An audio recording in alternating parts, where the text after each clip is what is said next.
One of the biographers of St. Francis Cabrini, Segundo Galilea, concludes her biography with these words. The sister who was attending her that day heard her bell and went to her after lunch.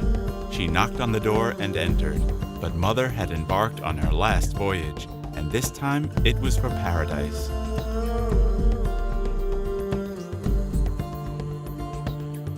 It was 20 minutes past noon on December 22nd, 1917. Outside in the streets of Chicago, it was very cold.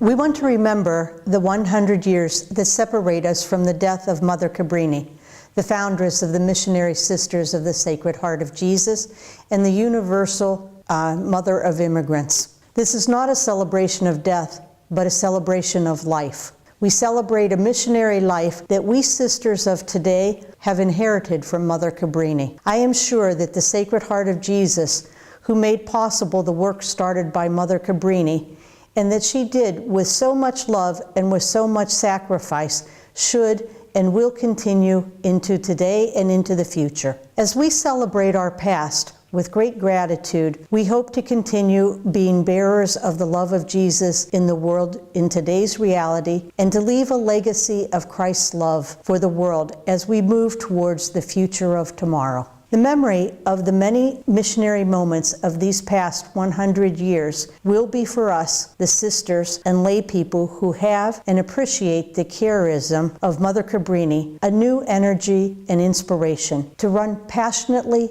and swiftly in today's world. We will go where the Lord desires, and especially will be trying to respond to the cries of anguish and pain that we hear from so many of our brothers and sisters in need throughout the world.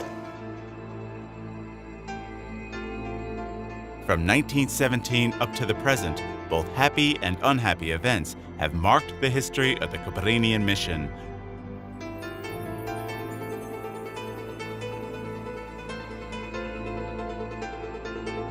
Resulting in the closure of some works, transformation of others, and opening additional missions to respond to new needs and new challenges. The Cabrinian mission has changed with the times, but its purpose, in accordance with the teachings of Mother Cabrini, has always been that of making known the love of the heart of Jesus through witnessing with one's life and performing works of compassion.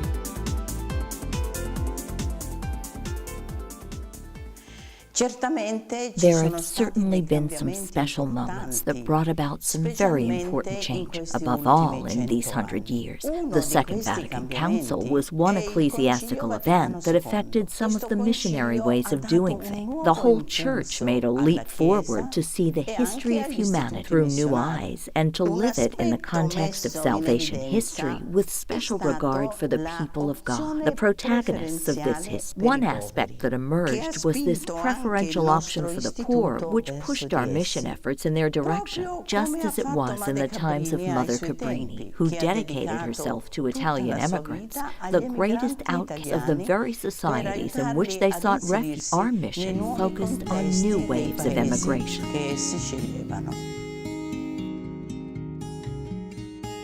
Extraordinary events marked this history, intermingled with new missionary foundations.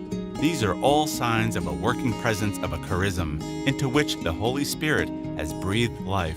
It is constantly interpreted by missionaries and lay collaborators who dedicate their life and works for the mission with love, sacrifice, joy, and missionary passion. Today, we are enlightened by the words of Pope Francis. How many are the aspects of God's mercy for us? In like manner, how many people turn to us for compassion? Those who have been touched by the compassion of the Father in their own lives cannot be insensitive to the needs of their brothers and sisters. The teachings of Jesus, which we have heard, offer no escape route. I was hungry, and you fed me. I was thirsty, and you gave me something to drink. I was naked, a refugee, sick, in jail, and you helped me. There is no beating about the bush with people who are hungry. You must feed them. Jesus tells us this. The works of mercy are not theories, but to give concrete testimony.